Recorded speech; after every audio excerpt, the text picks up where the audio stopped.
જય સ્વામિનારાયણ.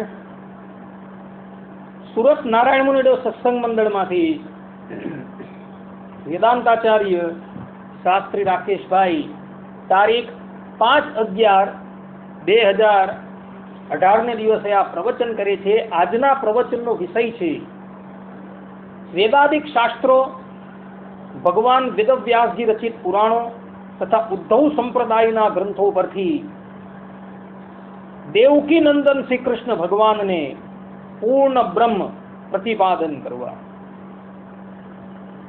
ઉદ્ધવ સંપ્રદાયની અંદર હાલના સમયની અંદર કેટલાક અજ્ઞાનીઓ, કેટલાક મૂર્ખો એવું કહેતા ફરે છે કે શ્રી કૃષ્ણ ભગવાન એ પૂર્ણ બ્રહ્મ પરમાત્મા નથી, એ તો લીલા પુરુષોત્તમ છે. શ્રી રામ જે છે એ મર્યાદા પુરુષોત્તમ છે અને ભગવાન સ્વામિનારાયણ એક પૂર્ણ પુરુષોત્તમ છે, આવું બોલે છે. તથા બીજા તો કેટલાક એવા છે જે એવું બોલતા ફરે છે કે શ્રી કૃષ્ણ ભગવાન તો ભગવાન જ નથી. ત્રીજા એવા છે એ લોકો એવું કહે છે કે શ્રી કૃષ્ણ ભગવાન તો વિભૂતિ અવતાર છે. બીજા કેટલાક એવું બોલે છે કે શ્રી કૃષ્ણ ભગવાન છે એ આવેશ અવતાર છે, એની અંદર સ્વામિનારાયણનો પ્રવેશ થયો હતો એટલે એ ભગવાન કહેવાયા હતા. હવે એ આવેશ જે છે એમાંથી નીકળી ગયો એટલે પરશુરામ જે પ્રમાણે અત્યારે સામાન્ય બ્રાહ્મણ જેવા કહેવાય છે તેવી જ રીતના અત્યારે શ્રી કૃષ્ણ ભગવાન પણ એક સામાન્ય મનુષ્ય જેવા છે, એવું કહેતા ફરી. પરંતુ આવું બોલીને તે લોકો પોતાની અજ્ઞાનતા તથા મૂર્ખતા પ્રતિપાદન કરે છે. કારણ કે ભગવાન વેદવ્યાસજી, શ્રુતિ ભગવદી તથા ઉદ્ધવ સંપ્રદાયના સંતો, ભક્તો અને આચાર્યો સ્પષ્ટ રૂપે એવું પ્રતિપાદન કરે છે કે શ્રી કૃષ્ણ ભગવાન એ પૂર્ણ બ્રહ્મ પરમાત્મા જ છે. જેમ કે ભગવાન સ્વામિનારાયણ જેને પોતાના 8 શાસ્ત્રની અંદર પ્રધાનપણે ગણે છે, એવા શ્રીમદ ભાગવતની અંદર ભગવાન વેદવ્યાસજી સ્પષ્ટ રૂપે લખે છે કે બ્રહ્માજી ભગવાન શ્રી કૃષ્ણની સ્તુતિ કરતા બોલ્યા કે અહોભાગ્યમ નંદ ગોપ વ્રજોકશામ યમ મિત્રમ પરમાનંદમ પૂર્ણમ બ્રહ્મ સનાતનમ. અર્થાત કે અહો નંદ વગેરે વ્રજવાસી ગોવાળોના ધન્ય ભાગ્ય છે. વાસ્તવમાં તેમનું અહોભાગ્ય છે, કેમ કે પરમાનંદ સ્વરૂપ સનાતન પૂર્ણ બ્રહ્મ એવા આપ તેમના સગા સંબંધી અને સૂરજ છો. અહીં બ્રહ્માજીએ સનાતન શબ્દ અને પૂર્ણ બ્રહ્મ શબ્દ યોજેલો છે શ્રી કૃષ્ણ ભગવાન માટે. સનાતન એટલે કે અનાદિકાળથી જે છે તે, અને પૂર્ણ બ્રહ્મ એટલે કે જેની અંદર અનંત શક્તિ અને અનંત સામર્થ્ય છે એવા. અને આ જ શ્લોકનું પ્રમાણ ભગવાન સ્વામિનારાયણે ગઢડાના અંત્યના 28મા વચનામૃતમાં પણ આપેલું છે. આમ કહી ભાગવતની અંદર સ્પષ્ટ રૂપે શ્રી કૃષ્ણ ભગવાનને પૂર્ણ બ્રહ્મ પરમાત્મા પ્રતિપાદન કરેલા છે. અને આ જ વાત શ્રીમદ ભાગવતના 7મ સ્કંદના 15મા અધ્યાયના 79મા શ્લોકમાં પણ લખેલી છે. ત્યાં નારદજી યુધિષ્ઠિરને કહે છે કે જેને તમે તમારા મામાના દીકરા સમજો છો, આજ્ઞાકારી સેવક સમજો છો, એ બીજા કોઈ નથી પણ સાક્ષાત પરબ્રહ્મ પરમાત્મા છે. ગૂઢમ માનુષ્ય લિંગમ, અર્થાત કે મનુષ્ય રૂપ ધારણ કરીને તમારા ઘરે રહેલા છે.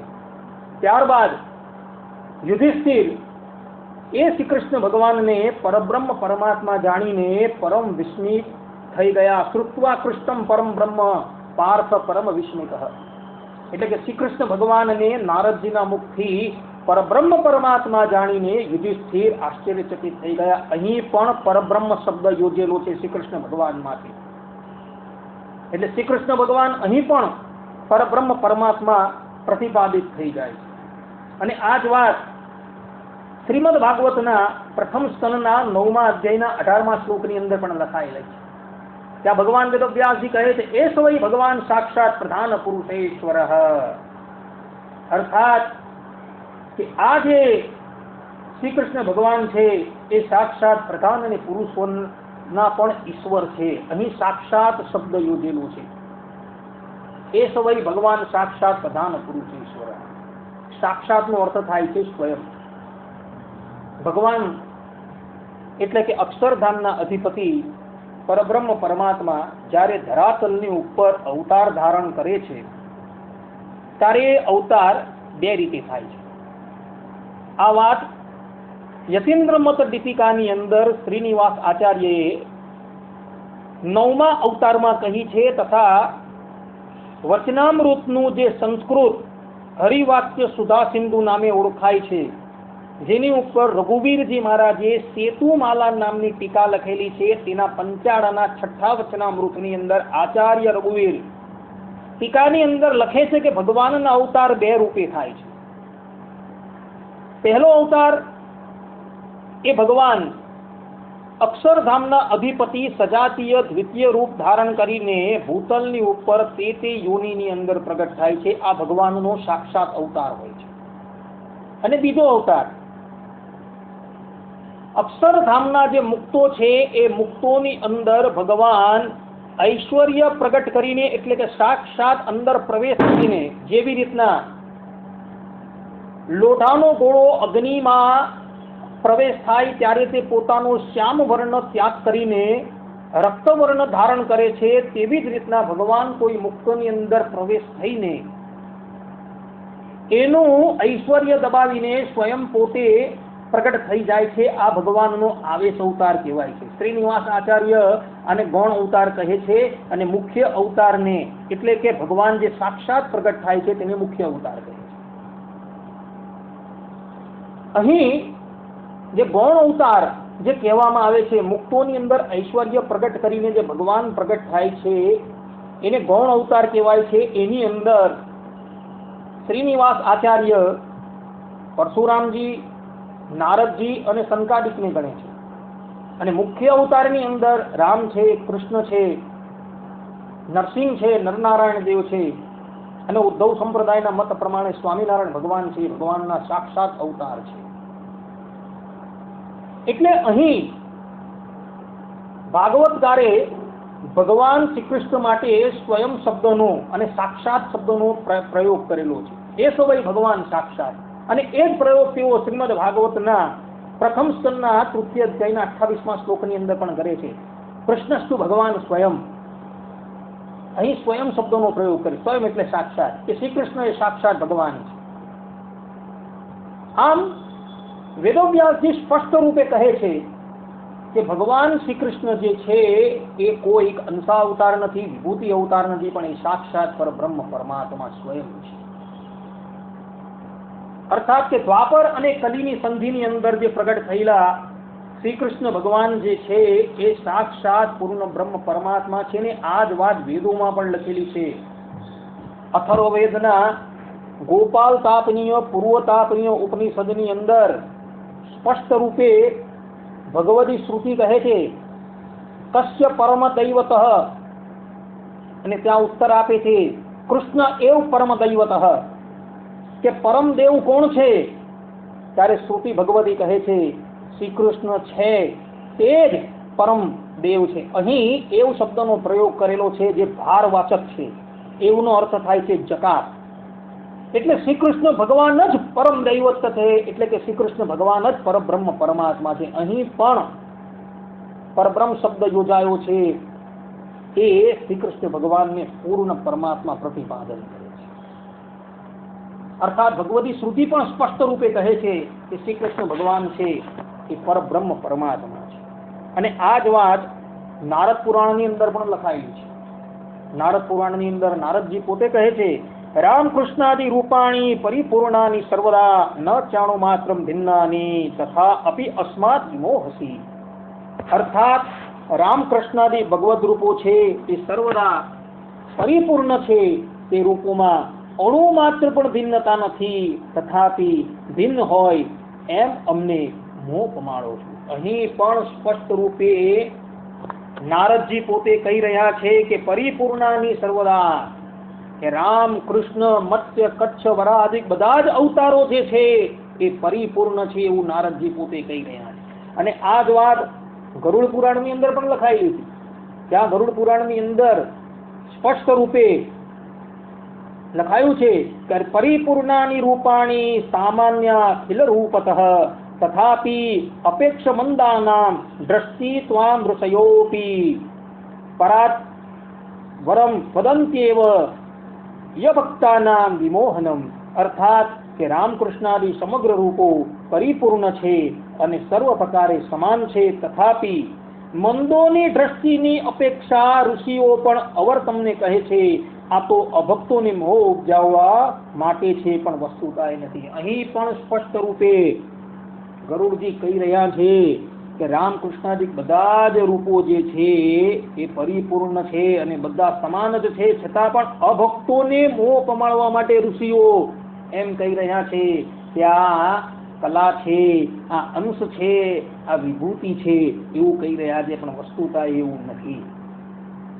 આના દ્વારા પણ એવું સ્પષ્ટ રૂપે પ્રતિપાદિત થઈ જાય છે કે રામકૃષ્ણાદિક બધા જ અવતારો જે છે એ સાક્ષાત પરિપૂર્ણતમ પરબ્રહ્મ પરમાત્મા છે. આ જ વાત ગર્ગાચાર્યજી પોતે ગર્ગ સંહિતાની અંદર કહી રહ્યા છે. ગર્ગ સંહિતા એ ગર્ગાચાર્યનો ગ્રંથ છે, જેઓએ આ ગ્રંથ પોતાના ઈષ્ટદેવ શ્રી કૃષ્ણ પર બનાવેલો છે. તેની અંદર ગર્ગાચાર્યજી પોતે કહે છે પરિપૂર્ણતમ સાક્ષાત શ્રી કૃષ્ણો ના અન્યત્ર એવહી, કે સ્વયં પરિપૂર્ણતમ ભગવાન શ્રી કૃષ્ણ જ છે, બીજો નથી.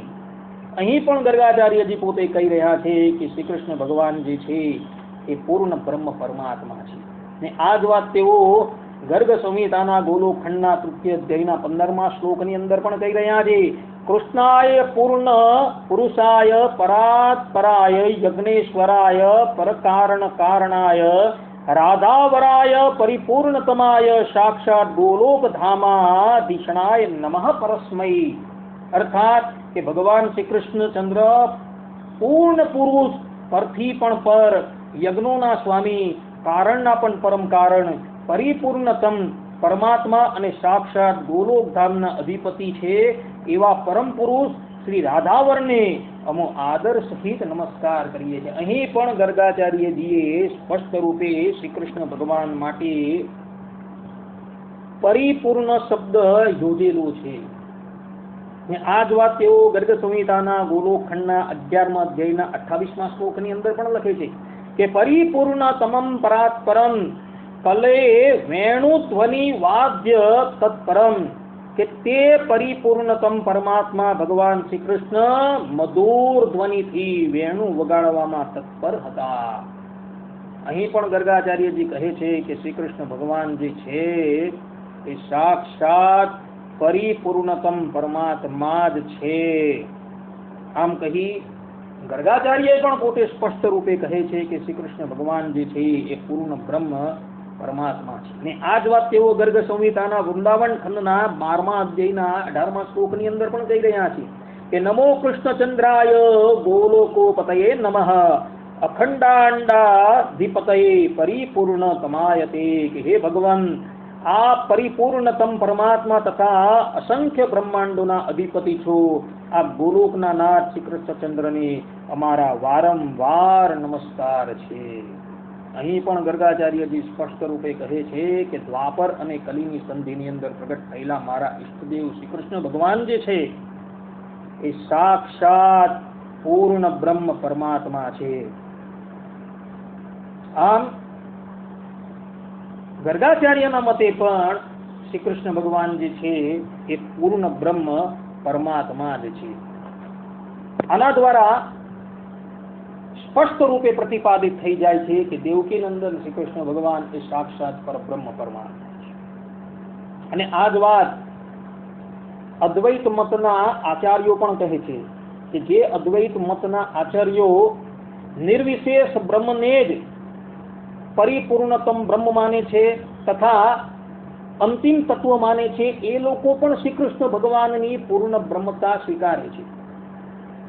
અદ્વૈત મતના પ્રધાન આચાર્ય આદિ જગતગુરુ શંકરાચાર્યજી પોતે શ્રીમદ ભગવદ ગીતાનું ભાષ્ય લખે છે. તેમાં પ્રારંભની અંદર મંગલાચરણની અંદર તેઓ શ્રી કૃષ્ણ ભગવાનને ષાડ ગુણ પૂર્ણ પરિપૂર્ણતમ ભગવાન કહે છે. ને એ જ વાત તેઓ યદા યદા હિ ધર્મસ્ય ગ્લાનિર્ભવતિ ભારત આ શ્લોકના ભાષ્યમાં પણ સ્પષ્ટ રૂપે કહે છે કે શ્રી કૃષ્ણ ભગવાન છે એ ષાડ ગુણ પૂર્ણ પરમાત્મા છે. અને આ જ વાત તેઓ શ્રીમદ ભગવદ્ ગીતાના 11મા અધ્યાયની અંદર વિશ્વરૂપ દર્શનની અંદર પણ પોતે કહી રહ્યા છે કે શ્રી કૃષ્ણ ભગવાન એ સાક્ષાત પૂર્ણતમ પરમાત્મા છે. અને બીજા બધા જ સ્થાનોની ઉપર શંકરાચાર્યજીએ ચાહે એ ગાયત્રી ભાષ્યનું એમણે વિવરણ કરેલું હોય કે બીજા કોઈ ગ્રંથ એવો એ લખેલા હોય બધાની અંદર શ્રી કૃષ્ણ ભગવાનને તેઓએ માહિક કહ્યા છે. પણ આ ભગવદ્ ગીતાના ભાષ્યની અંદર તેઓએ સ્પષ્ટ રૂપે શ્રી કૃષ્ણ ભગવાનનું દિવ્યપણું અને પરિપૂર્ણતમપણું સ્વીકારેલું છે. અને આ જ વાત એ જ ભગવદ્ ગીતાની ઉપર એ જ શંકરાચાર્યજીના શિષ્યના શિષ્ય મધુસૂદન સરસ્વતીએ પણ પોતાની ગીતાની ટીકાની અંદર સ્પષ્ટ રૂપે લખેલું છે. આચાર્ય મધુસૂદન સરસ્વતી શ્રીમદ ભગવદ્ ગીતાના 13મા અધ્યાયના મંગલાચરણની અંદર જ કહે છે, અર્થાત કે મધુસૂદન સરસ્વતી ભગવદ્ ગીતાની જ્યારે ટીકા લખે છે તેમાં 13મા અધ્યાયની ટીકાની અંદર પોતે લખે છે, કૃષ્ણાત પરમ કિમપી તત્વમ અહમ ન જાને, કે શ્રી કૃષ્ણથી પર તત્વને હું જાણતો નથી. અહીં પણ પર શબ્દ યોજેલો છે અને પર શબ્દ યોજીને તેઓએ શ્રી કૃષ્ણ ભગવાનની પૂર્ણ બ્રહ્મતા પ્રતિપાદન કરેલી છે. અર્થાત કે દ્વાપર અને કલીની સંધિની અંદર પ્રગટ થયેલા શ્રી કૃષ્ણ ભગવાન એ સાક્ષાત પરબ્રહ્મ પરમાત્મા સ્વયં છે એવું મધુસૂદન સરસ્વતી પોતે કહી રહ્યા છે. જે મધુસૂદન સરસ્વતીએ અદ્વૈત સિદ્ધિ નામના ગ્રંથની અંદર નિર્વિશેષ બ્રહ્મને પરતત્વ બતાવેલું છે એ જ મધુસૂદન સરસ્વતી પોતે ગીતાની ટીકાની અંદર સ્પષ્ટ રૂપે કહે છે કે શ્રી કૃષ્ણથી પરતત્વ કોઈ છે જ નહીં. આમ અદ્વૈત મતના આચાર્યોની દ્રષ્ટિએ પણ સ્પષ્ટ રૂપે પ્રતિપાદિત થઈ જાય છે કે દેવકી નંદન શ્રી કૃષ્ણ ભગવાન છે એ પૂર્ણ બ્રહ્મ પરમાત્મા છે. હવે આપણે ઉદ્ધવ સંપ્રદાયના આચાર્યો અને ભક્તોએ પોતાના ગ્રંથોની અંદર જે જે સ્થાનો પર શ્રી કૃષ્ણ ભગવાનને પૂર્ણ બ્રહ્મ પરમાત્મા પ્રતિપાદન કરેલા તેના પ્રમાણો નિહાળીએ તો ઉદ્ધવ સંપ્રદાયની અંદર જે પ્રમાણે ઇતર સંપ્રદાયની અંદર શ્રીમદ ભાગવતની ઉપર ઘણી ટીકાઓ લખાયેલી છે તેમ ઉદ્ધવ સંપ્રદાયની અંદર પણ શ્રીમદ ભાગવત પર ઘણી ટીકાઓ લખાયેલી છે. એની અંદર સદગુરુ ગોપાળાનંદ સ્વામીએ દ્વિતીય સ્કંદની ઉપર સુખ અભિપ્રાય બોધિની ટીકા, દસમ સ્કંદની ઉપર નિગૂઢાર્થ બોધિની ટીકા અને એકાદશ સ્કંદની અંદર કૃષ્ણ અભિપ્રાય બોધિની ટીકા લખેલી છે. આ ઉપરાંત ભગવત પ્રસાદજી મહારાજે ભક્તરંજની ટીકા લખેલી છે તથા વિહારીલાલજી મહારાજે એ ભક્તરંજની ટીકાની ઉપર ટિપ્પણી લખેલી છે તથા નિત્યાનંદ સ્વામીએ શ્રીમદ ભાગવતની ઉપર ગુજરાતીની અંદર ટીકા લખેલી છે અને મુક્તાનંદ સ્વામીએ દોહા ચોપાઈની અંદર પદ્યની અંદર શ્રીમદ ભાગવત પર ટીકા લખી.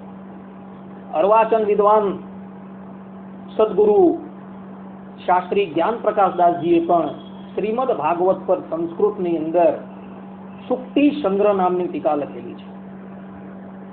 આ બધી જ ટીકાઓની અંદર આ મહાનુભાવો સ્પષ્ટ રૂપે શ્રી કૃષ્ણ ભગવાનને પરિપૂર્ણ ભગવાન પોતે પ્રતિપાદન કરે છે. જેમ ભગવત પ્રસાદજી મહારાજ શ્રીમદ ભાગવતના દસમ સ્કંદના દ્વિતીય અધ્યાયની 40મી શ્લોકની ટીકાની અંદર શ્રી કૃષ્ણ ભગવાનને પૂર્ણ બ્રહ્મ પરમાત્મા પ્રતિપાદન કરે. એ જ વાત તેઓ શ્રીમદ ભાગવતના દસમ સ્કંદના દસમના અધ્યાયના 30મા શ્લોકની અંદર પણ શ્રી કૃષ્ણ ભગવાનને પૂર્ણ બ્રહ્મ પરમાત્મા પ્રતિપાદન કરે છે. આ ઉપરાંત શ્રીમદ ભાગવતના દસમ સ્કંદના 14મા અધ્યાયના 21મા શ્લોકની અંદર તો તેઓ સ્પષ્ટ રૂપે કહે છે કે અવતાર દશાની અંદર જ્યારે ભગવાન જ્યારે ધરાતલની ઉપર પ્રગટ થાય છે ત્યારે એ પરિપૂર્ણતમ પરમાત્મા જ હોય છે. અને આ જ વાત તેઓ શ્રીમદ ભાગવતના દસમ સ્કંદના 83મા અધ્યાયના 7મા શ્લોકની અંદર દસમ સ્કંદના 83મા અધ્યાયના 7મા શ્લોકની અંદર ઉપરાંત શ્રીમદ ભાગવતના પ્રથમ સ્કંદના તૃતીય અધ્યાયના 27મા શ્લોકની અંદર પણ પોતે શ્રી કૃષ્ણ ભગવાનને પૂર્ણ બ્રહ્મ પરમાત્મા પ્રતિપાદન કરે છે.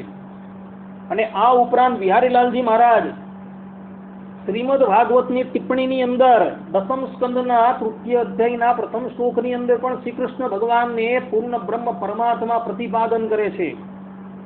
અને આ જ બધી ટીકાઓ જે છે એમાં આ શ્લોકો જ્યાં જ્યાં આવે છે ત્યાં ગોપાળાનંદ સ્વામી, નિત્યાનંદ સ્વામી, મુક્તાનંદ સ્વામી, શાસ્ત્રી જ્ઞાન પ્રકાશદાસજી, આ બધા જ મહાનુભાવો એ શ્રી કૃષ્ણ ભગવાનને પૂર્ણ બ્રહ્મ પરમાત્મા સ્વીકારે છે. અર્થાત કે દ્વાપર અને કલીની સંધિની અંદર જે પ્રગટ થયેલા શ્રી કૃષ્ણ ભગવાન જે છે એ પૂર્ણ બ્રહ્મ પરમાત્મા જ છે એવું તેઓ કહે છે. અને આ જ બધું પ્રમાણ શિક્ષાપત્રીની અંદર પણ અપાયું છે. શિક્ષાપત્રીની અંદર ભગવાન સ્વામિનારાયણ 107મા શ્લોકની અંદર પોતે લખે છે, હૃદયે જીવ જીવો અંતર્યામી તયા સ્થિતઃ જ્ઞેયઃ સ્વતંત્ર ઈશો સૌ સર્વ કર્મ ફલપ્રદ. ભગવાન કહે છે અને જે ઈશ્વર છે તે જે તે જેમ હૃદયને વિશે જીવ રહ્યો છે તેમ તે જીવને વિશે અંતર્યામીપણે કરીને રહ્યા છે અને સ્વતંત્ર છે અને સર્વ જીવને કર્મ ફલના આપનારા છે એમ ઈશ્વર જાણવા. અહીં ભગવાન સ્વામિનારાયણ ભગવાનનું સર્વેશ્વરપણાનું નિરૂપણ કરી રહ્યા છે. સર્વેશ્વર એ હોય કે જે દરેકના અંતર્યામી હોય અને અંતર્યામી રહ્યા થતા દરેકને કર્મફલ આપતા હોય. અહીં ભગવાન સ્વામિનારાયણ એ કર્મફલ આપનારા કોણ છે એ નથી કહેતા, પણ પછીના શ્લોકની અંદર પોતે કહી રહ્યા છે કે સ શ્રી કૃષ્ણ પરમ બ્રહ્મ ભગવાન પુરુષોત્તમ ઉપાસે ઇષ્ટો દેવો સર્વ આવિર્ભાવ કારણમ. અને તે ઈશ્વર તે કયા તો પરબ્રહ્મ પુરુષોત્તમ એવા જે શ્રી કૃષ્ણ ભગવાન તે ઈશ્વર છે અને તે શ્રી કૃષ્ણ જે તે આપણા ઈષ્ટદેવ છે અને ઉપાસના કરવા યોગ્ય છે અને સર્વ અવતારના કારણ છે. અહીં પણ ભગવાન સ્વામિનારાયણ શ્રી કૃષ્ણ ભગવાનને માટે પરબ્રહ્મ શબ્દ તથા ભગવાન શબ્દ અને પુરુષોત્તમ શબ્દ યોજી છે. આમ કહી સ્પષ્ટ રૂપે ભગવાન સ્વામિનારાયણ દેવકી નંદન શ્રી કૃષ્ણને પૂર્ણ બ્રહ્મ પ્રતિપાદન કરી રહ્યા છે. અને આ શ્લોકની વ્યાખ્યાની અંદર અર્થાત કે અર્થદીપિકા વ્યાખ્યાની અંદર સતાનંદ સ્વામી શ્રીમદ ભાગવત આદિ ગ્રંથોના પ્રમાણ આપીને શ્રી કૃષ્ણ ભગવાનને પૂર્ણ બ્રહ્મ પરમાત્મા પ્રતિપાદન કરે છે. સતાનંદ સ્વામી કહે છે, કૃષ્ણસ્તુ ભગવાન સ્વયં શ્રુત્વા શ્રી કૃષ્ણ પરમ બ્રહ્મ પાર્થ પરમ વિસ્મિતઃ વસુદેવ ગૃહે સાક્ષાત પ્રધાન પુરુષેશ્વર. આ બધા જ પ્રમાણો આપીને સતાનંદ સ્વામીએ શ્રી કૃષ્ણ ભગવાનને અર્થદીપિકા ટીકાની અંદર પૂર્ણ બ્રહ્મ પરમાત્મા પ્રતિપાદન કરેલા છે. આ ઉપરાંત ભક્ત કવિઓ પણ શ્રી કૃષ્ણ ભગવાનને પૂર્ણ બ્રહ્મ પરમાત્મા જ કહી રહ્યા છે. જેમ કે દેવાનંદ કાવ્યની અંદર 613મા પદની અંદર દેવાનંદ સ્વામી ગાય છે, પૂર્ણ બ્રહ્મ અખંડ અદ્વિતીય જાણ્યા તમને જદુપતિ. અહીં સ્પષ્ટ રૂપે દેવાનંદ સ્વામી જદુપતિ શ્રી કૃષ્ણ માટે પૂર્ણ બ્રહ્મ શબ્દનો પ્રયોગ કરે છે. ને આ જ વાત હરિચરિત્રામૃત સાગર 10:37-25 ની અંદર પણ આધારાનંદ સ્વામી કહે છે કે ભગવાનના બધા જ અવતારો પૂર્ણ બ્રહ્મ છે. અર્થાત કે ભગવાનના બધા જ અવતારો જે છે એ પૂર્ણ બ્રહ્મ પરમાત્મા જ છે એવું સ્પષ્ટ રૂપે આધારાનંદ સ્વામીનું કહેવું છે. અને આ જ વાત ભગવાન સ્વામિનારાયણ લોયાના 18મા વચનામૃતની અંદર પણ કહી રહ્યા છે. ત્યાં ભગવાન કહે છે, અને તે જ ભગવાન એટલે કે અક્ષરધામના અધિપતિ મત્સ્ય કચ્છ વરાહાદિક રૂપને તથા રામકૃષ્ણાદિક રૂપને કોઈક કાર્યને અર્થે ધારણ કરે છે. તે જ ભગવાન પોતે અનંત ઐશ્વર્ય અને અનંત શક્તિ સહિત મત્સ્ય કચ્છાદિક રૂપને ધારણ કરે છે. લોયાનું 18મું વચનામૃત.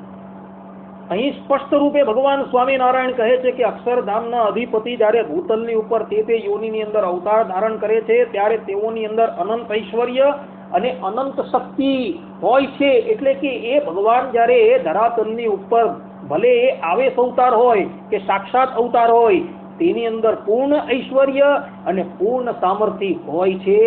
આમ કહીને ભગવાન સ્વામિનારાયણે બધા જ અવતારોને પૂર્ણ બ્રહ્મ પરમાત્મા પ્રતિપાદન ધરેલા છે. ને આ જ વાત હરિચરિત્રામૃત સાગર 20:31-11 ની અંદર પણ લખાયેલી છે. આધારાનંદ સ્વામી કહે છે, ભગવાન જે શરીર ધારણ કરે છે તેમાં તેમનો પ્રતાપ તલભાર પણ ઘટતો નથી. એટલે ભગવાન જે શરીર ધારણ કરીને ભૂતલ પર આવે છે તેમની અંદર તેમનો પ્રતાપ તલભાર ઘટતો નથી. એટલે તે આધારાનંદ સ્વામી કહે છે કે ભગવાનના બધા જ અવતારો પરિપૂર્ણતમ જ હોય છે. જ્યારે તે ધરાતલની ઉપર આવેશ અવતાર ધારણ કરીને પ્રગટ થયા હોય કે સાક્ષાત પ્રગટ થયા હોય તેમનો પ્રતાપ તલભાર પણ ઓછો થતો નથી. તેની અંદર એ જ ઐશ્વર્ય અને એ જ સામર્થ્ય હોય છે જે અક્ષરધામના મૂળ રૂપની અંદર હોય છે. આમ કહી આધારાનંદ સ્વામી પણ સ્પષ્ટ રૂપે કહે છે કે ભગવાનના બધા જ અવતારો પૂર્ણ બ્રહ્મ હોય છે. ને એટલે જ માટે તેઓ હરિચરિત્રામૃત સાગર 1:77-43 ની અંદર કહે છે કે ભગવાનની મૂર્તિમાં કોઈ ભેદ નથી. ભેદ તો ભક્તોની અલગ અલગ સમજણમાં છે. અર્થાત કે ભગવાનની મૂર્તિમાં કોઈ ભેદ નથી. ભેદ તો કેવલ ભક્તોની સમજણમાં છે. ને એ જ વાત તેઓ હરિચરિત્રામૃત સાગર 1:80-28 ની અંદર પણ કહી રહ્યા છે કે મૂર્તિમાં ભેદ નથી. ભેદ તો ભક્તોની રુચિમાં છે. આધારાનંદ સ્વામી સ્પષ્ટ રૂપે કહે છે કે ભગવાનની મૂર્તિમાં ભેદ નથી. ભેદ તો ભક્તોની રુચિની અંદર છે. અને એટલે જ માટે હરિચરિત્રામૃત સાગર 26:70-6-8 ની અંદર દ્વારકાધીશ સચ્ચિદાનંદ મુનિ પ્રત્યે બોલ્યા કે અમે અને તમારા ગુરુ શ્રી હરિ એક જ છીએ એમ તમે સાક્ષાત જાણો. અમારા અનંત રૂપ હોવા છતાં પણ અમે એક જ છીએ. જે મૂળ બુદ્ધિના લોકો છે તે તેમાં પોતાની બુદ્ધિ પ્રમાણે તર્ક કરે છે અને તેને પોતાને અમારું જ્ઞાન લેશ માત્ર પણ હોતું નથી. અમારી બાબતમાં જેટલા તર્ક કરતા હોય છે તે બધા જ બાળ બુદ્ધિના છે. બ્રહ્માથી લઈને અક્ષર પર્યંત અમારી બાબતમાં બાળક ગણાય છે. અહીં તો ભગવાન સ્પષ્ટ રૂપે કહે છે કે હું અને શ્રી હરિ એક જ છે. અમારા અનંત રૂપ હોવા છતાં પણ અમે એક જ છીએ. જે અમારી બાબતની અંદર તર્ક કરે છે કે આ નાનો અવતાર છે, આ મોટો અવતાર છે, આ આવેશ અવતાર છે, આ પૂર્ણ અવતાર છે, આ કલા અવતાર છે, આ અંત અવતાર છે, આ વિભૂતિ અવતાર છે, એમ કહીને એમાં જે તર્ક કરે છે બધા બાળ બુદ્ધિના છે. એટલે કે મૂર્ખો છે.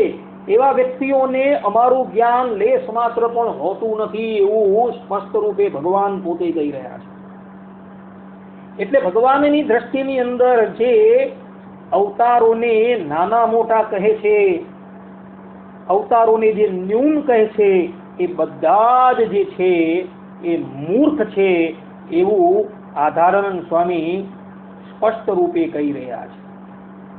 અને આ જ વાત તેઓ હરિચરિત્રામૃત સાગર 20:45-9 ની અંદર પણ કહી રહ્યા છે. ત્યાં આધારાનંદ સ્વામી કહે છે મૂર્તિ તો એકની એક જ રહેતી હોય છે. મૂર્તિમાં જે ભેદભાવ કરે છે તે તો મૂર્તિનો દ્રોહી કહેવાય છે. કે ભગવાનની મૂર્તિ તો એકની એક જ રહેલી હોય છે. એ મૂર્તિની અંદર જે ભેદભાવ કરે છે કે આ જે છે એ ભિન્ન છે, પેલા છે તે ભિન્ન છે, આની અંદર પૂર્ણ ઐશ્વર્ય છે, આમાં ન્યૂન ઐશ્વર્ય છે, એવો જે ભેદભાવ બતાવે ને તે તો મૂર્તિનો દ્રોહી છે એવું આધારાનંદ સ્વામી કહે છે. આમ કહી આધારાનંદ સ્વામી સ્પષ્ટ રૂપે અહીં મર્મમાં કહે છે કે ભગવાનના બધા જ અવતારો જે છે એ પૂર્ણ બ્રહ્મ પરમાત્મા છે. આટલા શાસ્ત્રોના પ્રમાણ હોવા છતાં પણ ઉદ્ધવ સંપ્રદાયની અંદર કેટલાક લોકો એવા છે કે જે ભગવાન શ્રી કૃષ્ણને પ્રકૃતિ પુરુષનો અવતાર કહે છે. કેટલાક એવું કહે છે કે ભગવાન શ્રી કૃષ્ણની અંદર સ્વામિનારાયણનો આવેશ છે. એ બધા જ મૂર્ખાઓ છે, અજ્ઞાનીઓ છે. એ લોકોને ભગવાનના સ્વરૂપનું સહેજે પણ જ્ઞાન નથી. તે લોકો પોતાની કપોળ કલ્પિત વાતોના પ્રમાણો આપીને શ્રી કૃષ્ણ ભગવાનને પ્રકૃતિ પુરુષ સિદ્ધ કરવા માટે જાય. પણ ઉદ્ધવ સંપ્રદાયના ગ્રંથો તથા ભગવાન સ્વામિનારાયણે માન્ય કરેલા ગ્રંથો એક સ્વરે કહી રહ્યા છે કે દ્વાપર અને કલીની સંધિની અંદર પ્રગટ થયેલા શ્રી કૃષ્ણ ભગવાન એ પૂર્ણ પુરુષોત્તમ છે, પરબ્રહ્મ પરમાત્મા છે.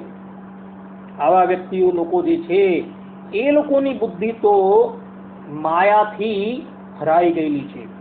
એટલે એ લોકો ભગવાન શ્રી કૃષ્ણનું પૂર્ણ બ્રહ્મપણું એ સમજી શકતા જ નથી. કારણ કે ભગવાન શ્રી કૃષ્ણ પોતે શ્રીમદ ભગવદ ગીતાના 7મા અધ્યાયના 15મા શ્લોકની અંદર પોતે કહે છે, નમામ દુષ્કૃતિનો મૂઢઃ પ્રપદ્યન્તે નરાતમઃ માયયા પરતાજ્ઞાના આસુરમ ભાવમાશ્રિતઃ. અર્થાત કે માયા વડે જેમનું જ્ઞાન હરાયેલું છે એવા આસુરી સ્વભાવને ધારણ કરનારા મનુષ્યમાં અધમ દૂષિત કર્મ કરનારા મૂઢજનો મને જાણતા પણ નથી અને ભજતા પણ નથી. અહીં સ્પષ્ટ રૂપે ભગવાન કહે છે કે આવા લોકો મને જાણી શકતા જ નથી. હું જેવો છું તેવો એ લોકો જાણી શકતા જ નથી. આમ કહી ભગવાન શ્રી કૃષ્ણ જ આ લોકોને સ્પષ્ટ રૂપે અસુર તરીકે કહી રહ્યા છે. કારણ કે આવા લોકો જે છે એ ભગવાનનું પરપણું તો જાણતા જ નથી અને ભગવાનને પ્રકૃતિ પુરુષના અવતાર કહે છે, કોઈક એને વિભૂતિ અવતાર કહે છે, કોઈ એને આવેશ અવતાર કહે છે. તો આવા બધાને જ ભગવાન શ્રી કૃષ્ણએ મૂળ તરીકે સંબોધેલા છે અને આધારાનંદ સ્વામી તો આ બધાને મૂર્ખ કહે છે. એટલે કે જે ભગવાનના પરપણાને જાણતા નથી ને ભગવાનને વિશે જેવો તર્ક કરે છે એ બધા જ બાળ બુદ્ધિના છે અને મૂર્ખો છે. આ પ્રવચન દ્વારા સ્પષ્ટ રૂપે એવું પ્રતિપાદિત થઈ જાય છે કે દ્વાપર અને કલીની સંધિની અંદર પ્રગટ થયેલા શ્રી કૃષ્ણ ભગવાન એ કોઈ આવેશ અવતાર નથી, કોઈ વિભૂતિ અવતાર નથી, પણ સાક્ષાત પૂર્ણ બ્રહ્મ પરમાત્મા જ છે એવું અહીં પ્રતિપાદન થઈ જાય છે. અહીં આ પ્રવચનને વિરામ આપવામાં આવે છે. અસ્તુ. જય સ્વામિનારાયણ.